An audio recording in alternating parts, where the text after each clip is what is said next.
Well, in the sixth round, Jake Paul gets obliterated from a right hand from Anthony Joshua as Joshua breaks Jake Paul's jaw. All right, Eddie. So, what'd you think? Good fight. Yeah. Former unified heavyweight champion Anthony Joshua made one thing clear. There's a world of difference between a YouTuber and a legend. For years, Jake Paul built an empire by fighting retired athletes, creating the illusion that he belonged among boxing's elite, but in Miami. Joshua didn't just expose that illusion, he crushed it with 3 brutal knockdowns. This wasn't just a fight. It was an execution. And the image of Paul lying unconscious on the canvas sends a simple, unmistakable message. The circus is finally over. Yeah, whoa, come on, get this nigga out of here, bro. Why is Anthony Joshua trying to like prolong this fight? This nigga taking it back on the side.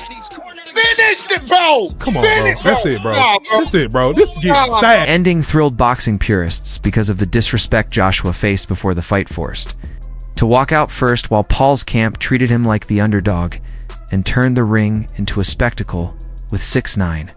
But Joshua stayed calm, watching like a predator. And when the fight came, he wasn't just there to win.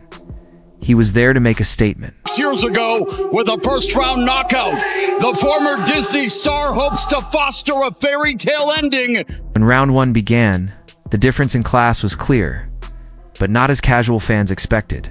Paul wasn't attacking, he was surviving, circling the ring and keeping his distance. For the first 3 rounds, he created a mirage of competence, landing the occasional jab or body shot just enough to avoid punishment, frustrating Joshua and almost making the champion look like an amateur. We fight.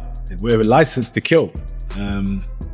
I'm sure many people don't understand it, but this is what my job is, and I just enjoy what I do. Whatever happens, happens. As long as my hand's raised, that's what's important, right?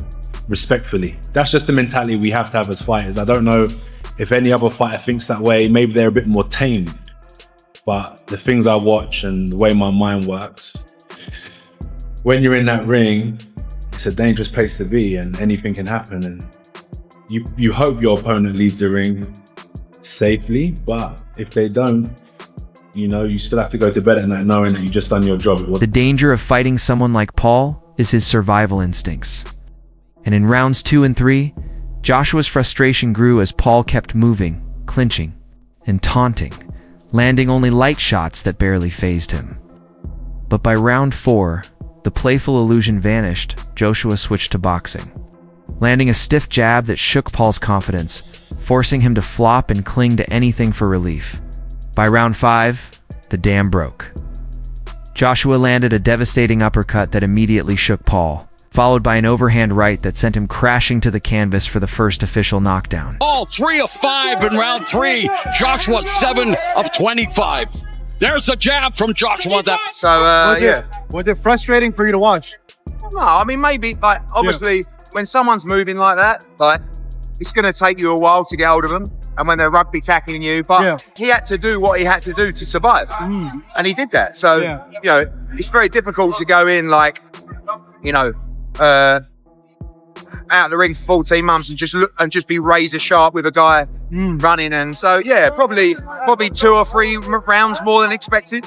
But fair play to Jake Paul. It was a lot tougher than I thought, and he took a lot more shots. Scene was chaotic. Paul scrambled to his feet, eyes wide, looking for an escape that didn't exist.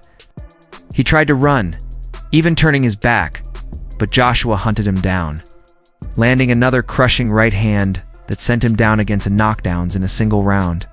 Wobbly and off balance, Paul stumbled around the ring like a drunk at 3 a.m., barely surviving to hear the bell interview. But in the 6th round, you could just tell that this fight was over.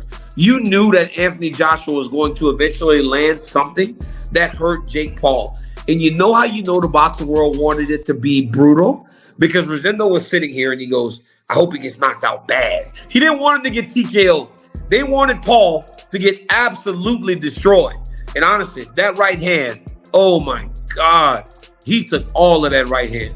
You could see in his face, he was like, okay, now I understand boxing. Now I understand, like, at its worst, what boxing can be. Because he got hit clean. by one of the biggest punchers, you know, acclaimed, a lot of accolades, world champion heavyweight, and he went down and didn't get up. And honestly, I was hoping he didn't get up because it was only going to get worse. I thought Francis should have stayed down when Joshua hurt him bad. But a lot of times fighters just don't really want to give up on themselves, and that's why they get hurt worse. But it was exactly what it needed to be tonight for this fight and for this fight. It was fun. It was crazy at times with the wrestling and all the grabbing and the clenching. The referee saying the fans didn't pay for this shit, all the dirty tactics. And it ended in... Most fighters would have stayed on the stool, but Paul came out for round 6, and that's when the highlight reel moment happened. Joshua wasted no time, opening with a 2-punch combination, a right hand followed by a devastating left hook that sent. Happier with the fact that Jake is safe, and more so that he showed his heart. I don't know if you guys were looking on Twitter, but until about 20 minutes ago, the #1 trending thing on Twitter wasn't Jake Paul getting knocked out, wasn't Jake Paul, wasn't Anthony Joshua. It literally was the phrase, respect for Jake Paul. And I can tell you guys, I have so much respect for that young man. Paul collapsing for the 3rd time. The fight should have been stopped, yet Paul got up and, in a moment of sheer insanity, taunted Joshua, sticking out his tongue and pretending the punches didn't hurt, trying to play mind games with a man who was already way past entertainment. Fair play to Jake Paul. Like, Jake Paul done what anyone would do if they stepped in the ring with an experienced fighter that they know they can't compete with. Do you know what I'm saying? Like, if me and you was to spar, if you wanna not get KO'd immediately, you don't stand in the middle and engage with me. Why would you do that? I'll take my chances, to be fair. Fair enough. No, Hugging. make it ugly as you can. What else are you supposed to do? You're clearly not going to defeat me if you decide to box me. So you have to use something else. That's what Jake done. He done it for as long as he could.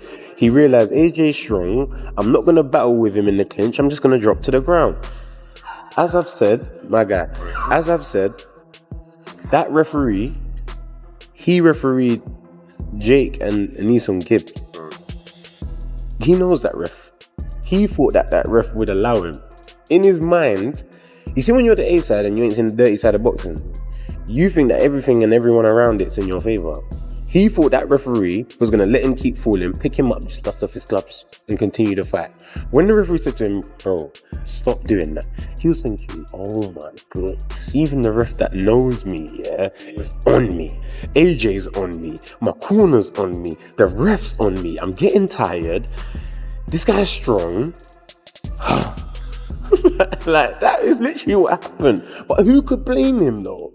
Like, I rate Jake for doing what he done tonight. Like, he lasted for as long as he could, and that was the mission. Paul's final mistake was taunting Joshua, who responded with a devastating right hand that knocked Paul out cold.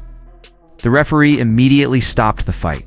The crowd erupted in the spectacle, the taunts, and the theatrics in a single, decisive moment. I'm just so proud of him. My mom has it. Your brother fought his ass off, man. Yeah, I mean, other heavyweights have taken that right hand and only took one. I'm just so proud of him.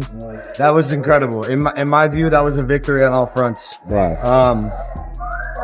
Like, minus the actual victory, obviously, of course, but bro, like, no one expected him to last 6 rounds with AJ. In my opinion, he won 4 of them. People will argue that he at least won 3. No one expected him to last that long. Rolled his ankle, broke his jaw, still fucking fighting, man. Like, that's toughness. You know, most people wouldn't have the balls ever to step in a boxing ring to bring in their life. He stepped in a boxing ring with one of the baddest men on the planet, who's 40 pounds heavier than him and 6 inches taller. That's insane. One of the most skilled fighters on the planet. My brother, as a fucking YouTuber, went 6 rounds with him in a fight with a broken jaw and rolled ankle. I'm so proud of him. That was just unbelievable. I saw you talking crap to AJ at one point. I'm trying to get his head. I think I pissed him off. I was just saying fuck that shit. I love AJ. Yeah. But bro, I saw you going down the I was talking so much. But I just pissed him off. Then he broke my brother's jaw. Fuck this guy. Broke his jaw, huh? Yeah, he split his jaw. You know? He don't care though. Jake's having a fucking blast. Yeah. In the aftermath, Joshua stood tall, barely sweating, as the combat sports world exhaled. 3 knockdowns in under 5 minutes showcase the brutal reality. There are levels in this game. Pro boxing fans, Rolly Romero, Jake Paul, knocked out by Anthony Joshua. Is that for a reminder?